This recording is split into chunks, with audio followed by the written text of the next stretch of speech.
and we are excited to get this conversation started. So, we are here for a conversation together about something that I think is extremely timely, if not urgent, which is discerning and exploring the faith factor in defeating authoritarianism. I really like that emphasis on defeating authoritarianism, not just managing it, not just mitigating it, but ultimately defeating it.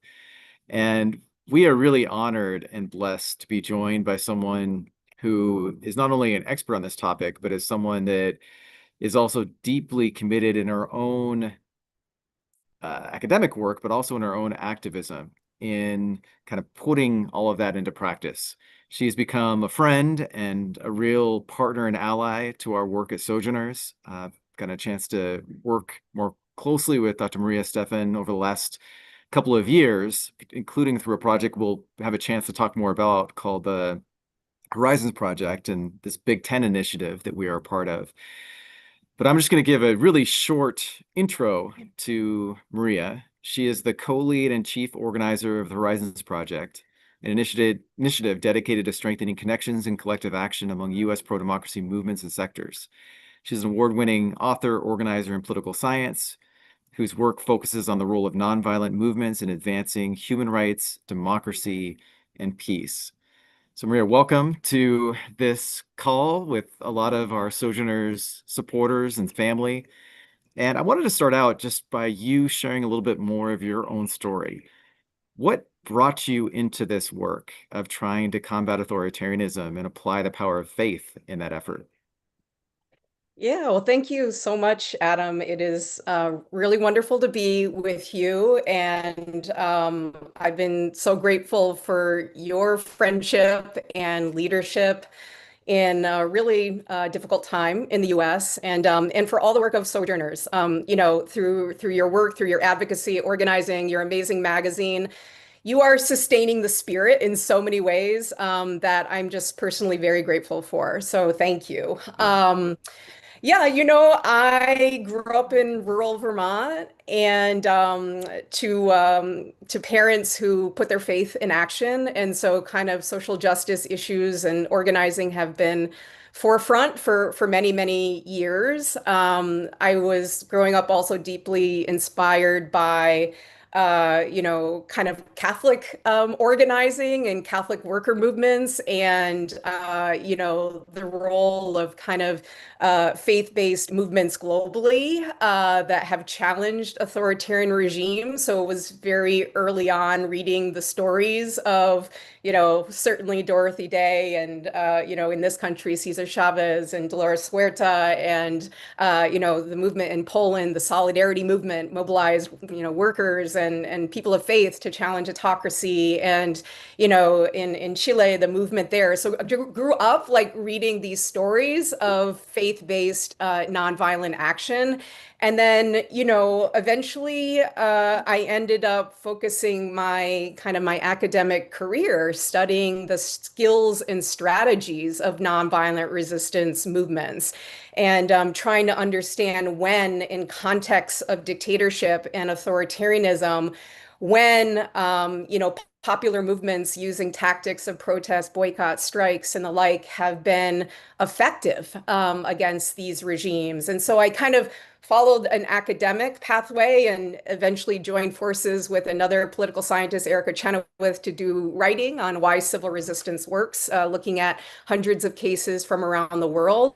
But then mostly I've been in a very practitioner perspective of working with activists, dissidents, movements all around the world, in Europe, Latin America, the Middle East, Africa. And so that, like working with those who are kind of on the front lines of these struggles has just been part of my being for many years. And then, just having the opportunity now to be very focused on the reality of authoritarianism in the United States, which of course has a long history, and being able to work with so many different groups across the country, who are organizing and fighting back. It's a gift. So yeah, that's a little bit about my pathway. Thank you. Thank you. And we'll hopefully get into even more of that. And I just want to welcome everyone again, particularly if you just joined.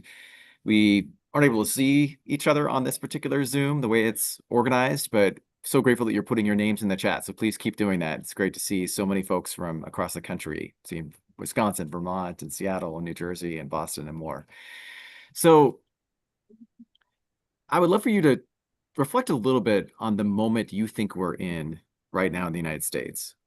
You have studied this, the rise of authoritarianism around the world. We have seen arguably a 20-year resurgence, if you will, of authoritarian style leaders and governments in many different corners of the world. And many of them are learning from each other through what many refer to as the authoritarian playbook. A lot of experts, have kind of described the moment that we're in now as being a moment of competitive authoritarianism in the United States, but also a moment where we could experience kind of an authoritarian breakthrough. So kind of curious where you put us on this continuum, if you will, and how you would describe where you think we are as in the United States, right? Sure. And I should say, I'm coming at you all from just outside of Philly at Pendle Hill. I'm here right now for a retreat for the Freedom Trainers, which is a group that's been doing nonviolent resistance and non-cooperation trainings with different groups across the country. And I'm just coming from a conversation that we've had here just about the gutting of the Voting Rights Act and how it's kind of a version of a reinstallation of Jim Crow in many ways and kind of a single party authoritarian system, which of course we know has a long history in the United States. And so it's very top of mind. And I think, Adam, just recognizing that what is happening in the United States right now with kind of the authoritarian breakthrough that we're experiencing and attempted authoritarian consolidation. And as you say, kind of we've already crossed the line into competitive authoritarianism, which is, a situation where democratically elected leaders, go on to subvert the norms and institutions of democracy. And they kind of weaponize the institutions and agency of the state to punish dissent, to punish opposition and to make it very difficult for an opposition to win. And this is part of a global trend. So we've all regions of the world are autocratizing right now.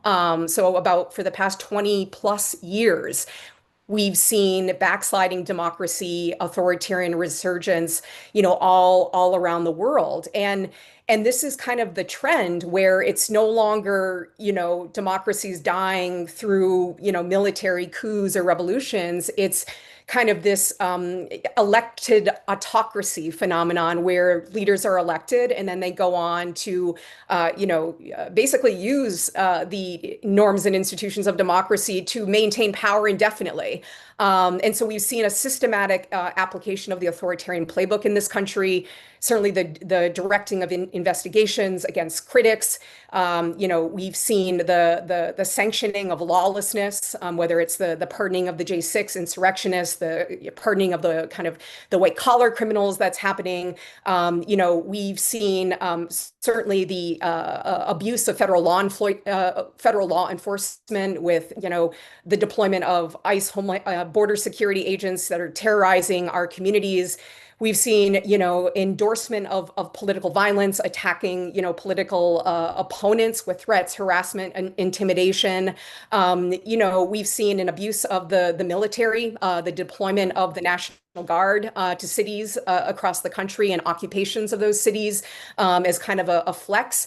And then, we've heard from the president that he wants to stay in power no matter the cost. And so even beyond, if he's not elected in the election. So remaining in power indefinitely, all these indicators are with us. And as we know, the attempts to kind of undermine election integrity are already happening right now across the country. We're not waiting for November. Things are already happening so this is, so we're in this period where authoritarianism has not fully consolidated, in large part because of all the organizing and work that's been going on, in communities, in neighborhoods, what's happening, bringing people together across sectors, across pillars, across ideologies to kind of push back and to build relationships and community power. So we don't have a fully consolidated system, but we absolutely are in a breakthrough period right now where the executive is attempting through a wide variety of means to maintain power indefinitely and turn the power of the state against the American people. So that is some of the danger and bad news, right? And we're not going to just focus on that. We're going to focus on some of the good news, which you kind of alluded to. So share a little bit about what, through your research and experience, has been most successful in either preventing or overturning authoritarian slides, if your slides into authoritarianism. And what are some of those signs of hope that you're seeing the most in our context? Sure. In short, what has been able to successfully push back against authoritarianism is people power.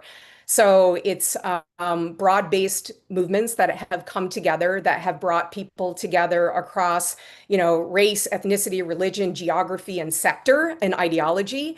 That has been able to sustain mass participation from different groups in society, and that has been able to avail themselves of a large number of different tactics, so that have been able to engage in symbolic actions, in protests, in demonstrations, but also powerful tactics of non-cooperation, whether it's the sit-ins, the walkouts, the consumer boycotts, the labor strikes that have been very, very powerful in removing sources of power from authoritarian regimes. Because this is a really important insight in why broad-based movements have been so effective. That autocrats ultimately depend on the support of key groups and institutions to maintain their power. Without the support of bureaucracies, of police, of the businesses, of labor, of faith organizations, of student groups, veterans, and others, without the kind of social, political, economic support of these groups, they're not able to maintain power. And so movements that have been able to not only bring people together across these various sectoral, geographic, other divides, but have organized in a way to remove, to withhold support, to withhold loyalty and obedience to these regimes and bring about shifts. So people within these key pillars who at one time were providing support to the regime, they stop. Whether it's through campaign contributions, whether it's through labor, whether it's through consumer power, whether it's through moral authority. So they stop providing support. So when you start to see these loyalty shifts and defections in these pillars, that's often a sign that a pro-democracy movement is succeeding. And then, movements that have been able to withstand repression and remain resilient in the face of violence, attacks, repression, through their organizing, through their preparation, through their spiritual grounding. These movements have, been most successful in being able to push back. And, the examples, everything from the civil rights movement of dismantling Jim Crow, racial authoritarianism in the South, through the range of, protests, boycotts, walkouts, strikes, civil disobedience, through, the dismantling of apartheid in South Africa, again, through the similar broad-based United Front movement, to the case of Chile and the ouster of Augusto Pinochet, a military dictatorship, some of these classic cases. Then most recently, last year, at the end of the year in South Korea, when President Yoon declared martial law, and tried to kind of nullify the opposition, you saw immediate mass mobilization by diverse segments of the South Korean population, people of faith, students, the Korean Confederation of Trade Unions. So a massive kind of mobilization, a declaration of a strike indefinitely until martial law was ended and eventually the president was impeached. So, and even most recently, we saw in Hungary, following how many years? 16 years of kind of far right autocratic rule by Viktor Orban in the Fidesz party. We saw a very effective electoral campaign by the opposition leader, Magyar, who spoke with people. And the whole campaign was focused on going to places and listening to people in rural parts of the country, conservative parts of the country, building a broad base of people who were disillusioned with what was happening in Hungary And, before the election, which was won in a landslide by the opposition, there were mass mobilizations. So there were major Mm. protests that Right. happened in the lead up to the election. Some was related to the gay pride parade, some was related to other mobilizations that were happening. So we know that mass mobilization and kind of, pro-democratic electoral outcomes are very strongly related, which I think is an important, thing to keep in mind here in the US. But then importantly, like, here's the thing about autocrats: when they lose elections, they tend to not want to give up power. And there's the history of this, whether it's Milosevic in Serbia, whether it was Bolsonaro in Brazil, who lost the election. But what needed to happen?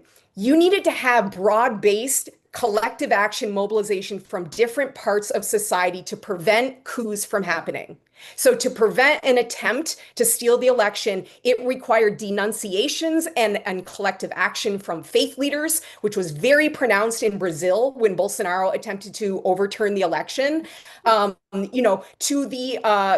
in Serbia, where you had, an outpour youth-led movement organizing mass non-cooperation with different groups all across the country. So I think in this moment, Adam, with all the kind of history of successes of people power movements, it does highlight the need for us to be able to be prepared to not only win electorally, but be prepared to flex non-cooperation muscle in the event that, in the event, if and when red lines are crossed and there are attempts to subvert, the election, which, as we discuss, is already happening. So yeah, those are a little bit of some of the insights from the international cases. Yeah, no, thank you. That actually is a source of hope and encouragement for me, at least. I think for others too. So I realized I didn't formally introduce myself. Reverend Adam Taylor. I serve as the privilege of serving as the president of Sojourners, and we're thrilled to be in this conversation with all of you. We are going to turn to some Q&A in about 10 or 15 minutes, so please think about your questions, and if you have one, please use the Q&A function in Zoom to post your question. So one of the things that Sojourners has been collaborating with the Horizons Project around is trying to train a cadre of faith leaders, multi-faith leaders all around the country in nonviolent civil resistance, because we believe that is going to be the game changer in the context of confronting the current consolidation of power and authoritarianism in the United States. And in particular, we believe that the faith community has some distinctive superpowers. I love that Maria also loves to refer to them as superpowers. As a Marvel fan, I'm definitely there. And so, Maria, what are some of our superpowers, and how do we better unlock them and apply them in the context of the faith contribution to this work?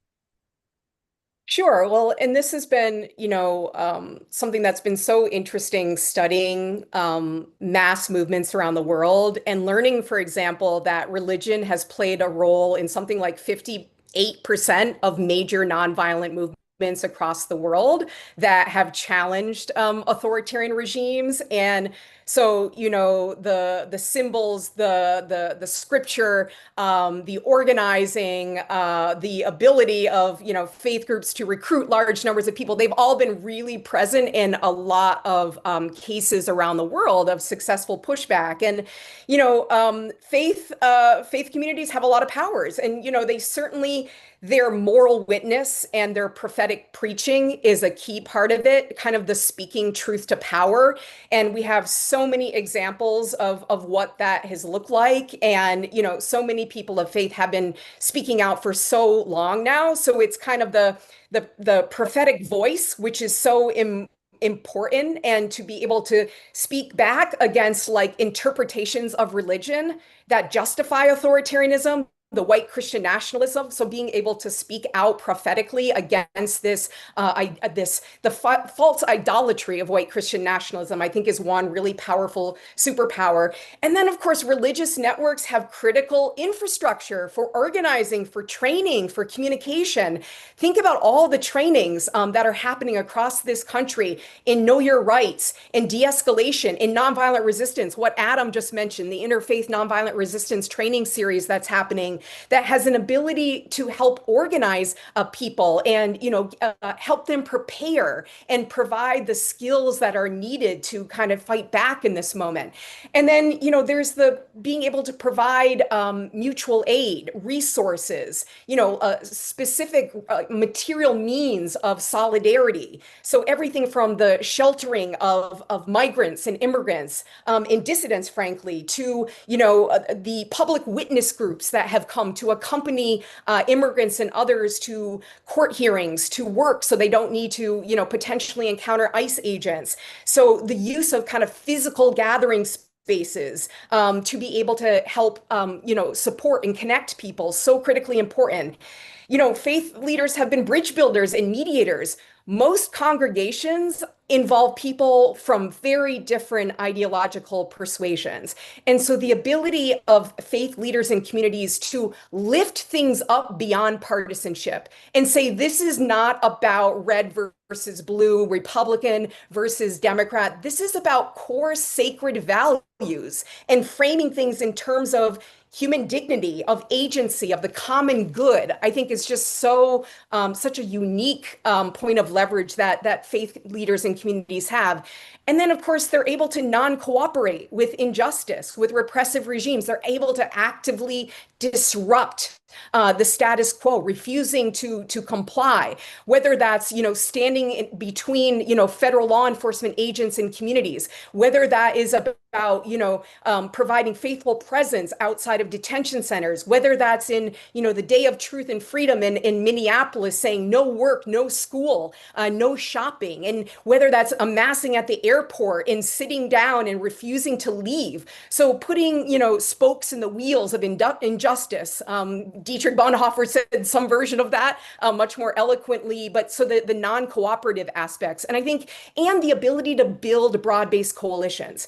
In the lead up to the 2020 election, folks here may know that it was like the National Evangelical Association and, the National Association of Black Evangelicals who behind the scenes were bringing together the AFL, the American Federation of Labor, and the Chamber of Commerce to come together and form a broad front to publicly, insist on free and fair elections and the peaceful transfer of power. That was really key. So that kind of broad-based movement building is just critically important. And just, there's so many examples, Adam, from recently where it's been this combination of the prophetic and the pastoral, the material and the immaterial, the sacred and the organizational, and so much, in Minneapolis about the ICE monitoring and accompaniment. We've seen lawsuits to enable people to access and provide pastoral care to communities. So you kind of have that legal, that legal side. So all various means. And now, as we're talking about the preparation for the election, and I know you're very involved in Faiths United to Save Democracy. So there's a lot of talk of like the role of, faith leaders and communities in, serving as poll chaplains.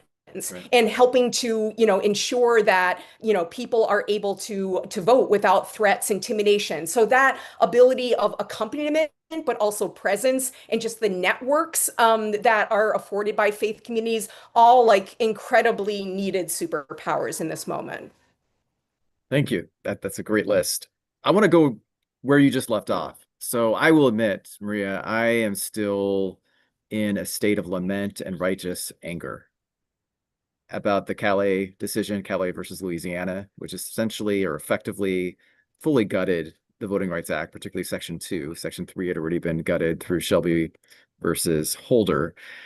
And I'm particularly upset about it because I really think this has been an earthquake in our political system, and it is likely to lead to the greatest reduction of Black representation since Reconstruction. Now, that's not all set in stone. It depends a lot on what we do in response. But it has opened up the floodgates for Louisiana. I'm literally in Memphis right now at a retreat, and Tennessee just redrew their maps to essentially erase a majority Black district here in Tennessee. And so I'm kind of, well, and one of the things we talked about earlier is that authoritarian leaders often try to rig or tilt the electoral system to keep themselves in power. And so I'd love to hear some of your reflections on how do you see that happening? And even more importantly, you kind of touched on this a little bit, but say more about what we think we can do to prevent that from happening further. Sure. I mean, I think, you mentioned immediate consequences of the Kelly decision is just the very aggressive gerrymandering in, Tennessee, Alabama, Mississippi, Louisiana, elsewhere right now. And so we really are seeing the South once again returning to one party rule in many places. And it is kind of a consolidation of an authoritarian system. So this is happening in real time because like the South is the largest region in the United States.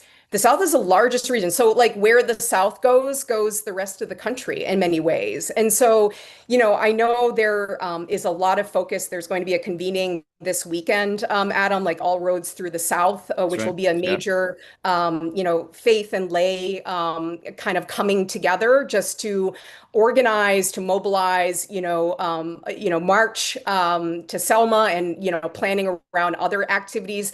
So I think there's like just, a need to certainly organize and recognize what is happening, but also, the reason we've been so invested with Sojourners and other organizations in these nonviolent resistance trainings and the non-cooperation trainings is that we really do need to be able to withdraw cooperation, political cooperation, social cooperation, economic cooperation. So I'm just part of some of these discussions now in the Freedom Trainers Retreat, where there's a lot of talk about a FedEx, a campaign targeting FedEx right now, with its headquarters, in Tennessee, and FedEx obviously with tentacles in other parts of the South and beyond. So how to affect the economic bottom line of a major company like that is now actively enabling authoritarian practices.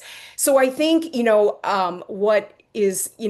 what is giving me hope is just the realization that we need to move to a more kind of economic disruptive model and build the muscle for active non-cooperation. And then I think, I'm with Hardy Merriman also here in Pennsylvania, and we've been talking about, thinking about four phases of elections right now. So there's like the period, now up to the elections, the kind of fight to level the playing field. So there's a role to ensure, that voter rolls are not handed over, to address access to the ballot issues. So there's a whole set of activities that people of faith can be involved in to kind of level the playing field right now. Then there's the win phase. So we actually need to be able to win the elections. And we are not going to win the elections if we keep saying the same things and not offering an alternative vision for the country, because people don't want to go back. They don't want to go back to what they had. They want something better. So it's like, how are we like inspiring people with kind of a bold vision? Again, faith communities have such a powerful role to play in that prophetic vision of what the beloved community is and how we can fight for it. So the winning and then proving that we've won in November, that's going to take trusted messengers. That's going to take poll workers and observers who are trained, ready to go. So there's a whole set of activities there. And then the enforcement. So in being able to, basically be prepared for in the event that MAGA side doesn't get the result that they want, they will be prepared to overturn the election. So are we prepared to enforce the results? Do we have the civic muscle built up to be able to and act quickly? Because this is one of the real important lessons from the international arena, Adam, is that when there are attempts, like major attempts to subvert elections and to launch coups, being able to move quickly and decisively is what is very, very important. So, within South Korea, it was within a few hours that the Right. major Confederation of Trade Unions, others like spoke out, took action. So are we going to be prepared to move quickly through different types of faith mobilizations and others? So those are like, I think it gives me hope that groups are thinking along these lines, that, and you and I are with veterans organizations, we're with unions, faith groups, businesses, small businesses, and others that are building kind of cross-sectoral muscle in this moment to be able to respond collectively to ensure, free and fair elections. And that because what is their game? Just like to bear in mind, what are MAGA autocrats trying to do in this moment? They're trying to prevent eligible voters from electing people to represent their will. They're actively trying to deny that. And so just that realization, and then we have a whole set of means, strategies, and tactics to be able to not only fight back, but imagine something bigger and better for the country is, I think, at least what gives me a little bit of hope. Yeah, absolutely. Well, it strikes me that it's painfully ironic, although maybe painfully opportune as our nation approaches its 250th birthday on July Yes. 4th, when our democracy is being stretched and tested, when the right to vote is still contested, even though I naively believe that that was resolved in 1965, and now we are seeing that struggle continue. That in some ways, maybe the best birthday present we can give to our country is to really redeem and transform our democracy itself and to protect it, of course, right? So we want to transition to Q&A. I just want to emphasize that one of the things that we as Sojourners have done through this umbrella campaign that we co-lead called Face United to Save Democracy, in addition to voter education work, in addition to having relationships, we're building relationships of accountability with election officials, in addition to the poll chaplain program to try to prevent intimidation and harassment, let alone violence. We have doubled down on another phase of the campaign that is really focused in on what Maria just described, this kind of, win, prove, enforce framework. Now, all of this is nonpartisan work. When we say win, we're talking about democracy winning. And so for us, that does require being really vigilant to ensure that every vote is counted fairly. It's critical that we are vigilant in the certification process. And it's really essential that we're vigilant to push back against any efforts to delegitimize the results, let alone actually subvert the results. And we know that this was attempted in a slightly different way in, 2020. And so, yeah. So there's so much work that we're needing to do together. I'm sure that you have some questions and we want to take some time to answer them. So let me open it up. Thanks so much, Adam and Maria. So powerful. And thank you for inviting us, encouraging us to use our superpowers to try to make a difference. Really inspiring. I want to pass along a question from Glenn. Glenn says, how can Christians resisting authoritarianism help their fellow Christians who are supporting authoritarianism? How can they help them to defect?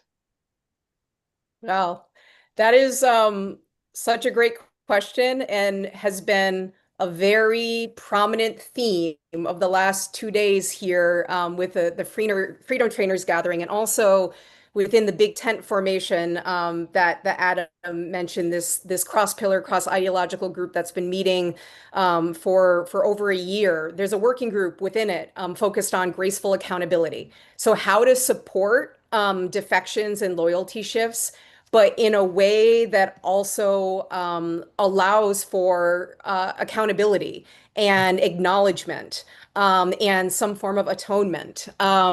So I think part of it, and one thing we've been discussing here, is just being able to have conversations, like one-on-one conversations with people who are deeply conflicted in this moment within our congregations, within different, faith communities, within people who are maybe not practicing or not, not religious folks, to be able to have conversations with them about what is troubling them in this moment. So how are their values kind of being deeply challenged, undermined in some cases, and offering support in a place for them to be able to continue grappling, with these struggles.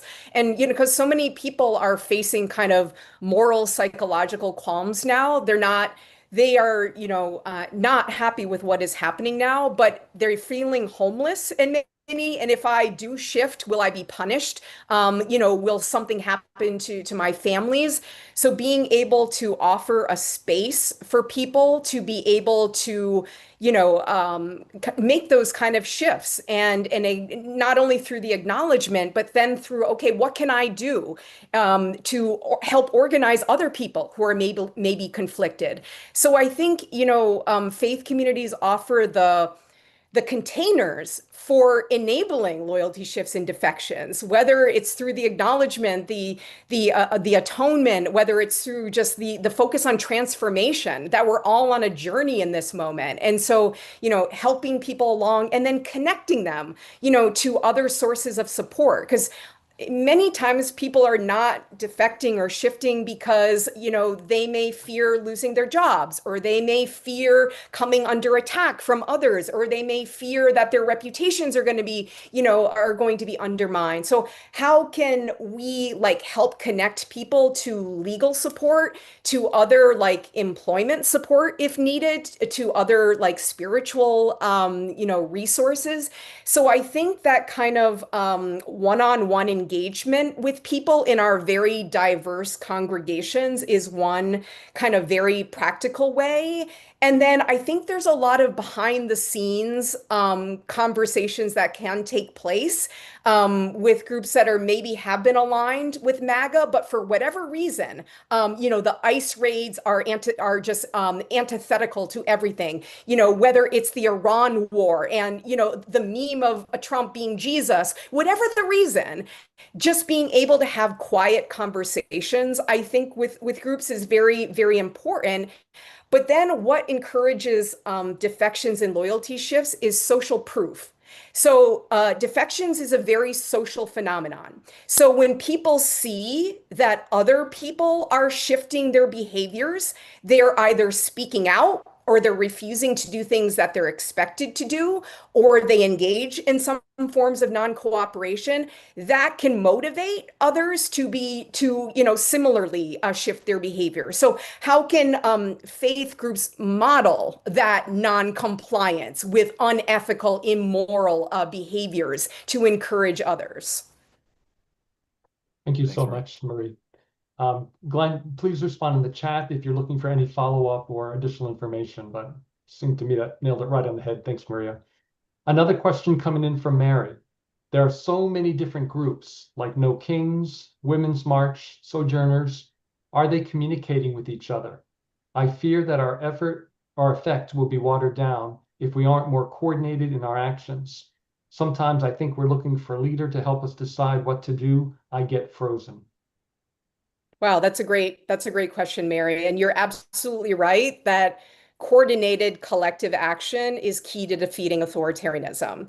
And on the positive side, yes, these groups are talking to one another. So there are, multiple spaces where there are, various social movements, networks, civil rights organizations, or others that have been regularly meeting, sharing information, building relationships.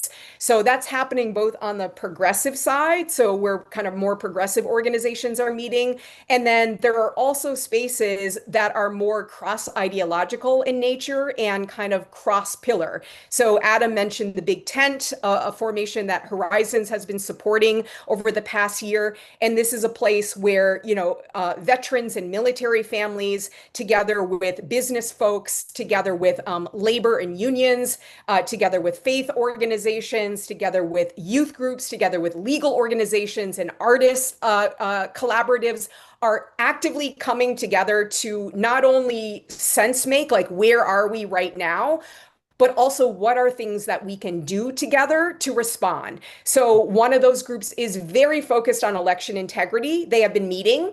Another group has been very focused on the Insurrection Act. Adam has been very involved what to do in the event that some version of emergency decree or martial law is declared, whether or not it's actually the Insurrection Act, including in the context of elections. Another group has been very focused on how to use the World Cup, which is coming up in in June, this massive cultural mega sporting event where billions of eyes will be on the United States. How do we use that as an opportunity to make the regime's use of repression, whether it's ICE, the use of ICE around the host cities. So there are 11 U.S. host cities of the World Cup. So how do we use that as an opportunity for mobilization and pushing back? So no ICE in the cup is one of the campaigns that this group has come up with. Again, to use the cup as a way to say this is a time to ensure that people are able to watch the games in their communities safely. And so there are various ways that these broad fronts are coming together and engaging in collective action. There's a lot of work around the 250th that again involves labor organizations, faith, others. There's a group called the Halo Initiative that is bringing together faith organizations together with small business groups and the legal pillar to focus on election protection. So I just want to offer up that, of course, we need more, we need greater collaboration, but there's a lot of connective tissue that's being built and kind of civic muscle that's being flexed right now in a very kind of cross-sectoral, cross-ideological way. Great. Thank you so much, Maria. I think we might have time for one more quick question. This comes in from Jim. Do you see the emergence of growing solidarity with transnational networks and movements in economic boycotts of leading U.S. corporations that are engaged in support of the current administration? Yeah, that's a great question. I mean, I haven't transnational solidarity has been like so critical to the success of anti-authoritarian movements are all around the world. I was in doing some background research on the World Cup and how the World Cup has been used by autocrats, but also by pro-democracy movements. It is so prevalent in cases like Argentina when they hosted the World Cup in 1978. Massive transnational solidarity to raise awareness about those who were being tortured and disappeared during the dirty war that was happening in Argentina as it was hosting the World Cup. And, similarly in Brazil, so there's a lot of learning that's been taking place between Brazilian activists and organizers and those in the US, just because of the close confluence between kind of far right activity in Brazil here in the US. Some of you may know the organization D-Hub. So D-Hub, Democracy Hub, has just put out an anti-authoritarian toolkit, and it's based on stories of activists and pro-democracy groups pushing back against autocracy all around the world. That's involved a very fertile conversation between US organizers and activists and those in other countries around the world. So there is definitely, a lot of kind of relational work that's been happening and sharing of lessons of how to effectively kind of organize and mobilize in this moment. Great. So much helpful information, Maria and Adam. Thank you so much. Adam, back to you for wrap up. Yeah, well, first, I just want to thank everyone for taking some time out of this Wednesday to join us for something that feels so pressing and so needed. I really want to thank you, Maria, for joining us and shedding so much wisdom, also passion. I mean, I think it's hard not to feel your passion when you are talking about all that is happening and all that can be done to resist and ultimately defeat authoritarianism. I'm going to kind of give you a new unofficial title, which is the Gamaliel of nonviolent social resistance. For those of you who know who Gamaliel was, that is an important role that we need in this moment. Again, we want to thank all of you and thank you for the ongoing ways in which you pour into and support the mission and work of Sojourners. You've heard some of the things that we're up to, particularly in this context of trying to ensure the faith community plays a decisive role in helping to resist and ultimately defeat authoritarianism in our midst. So thank you again, and we look forward to having you join future conversations. Thanks so much, Adam, and thank you for all you and Sojourners do. Thank you.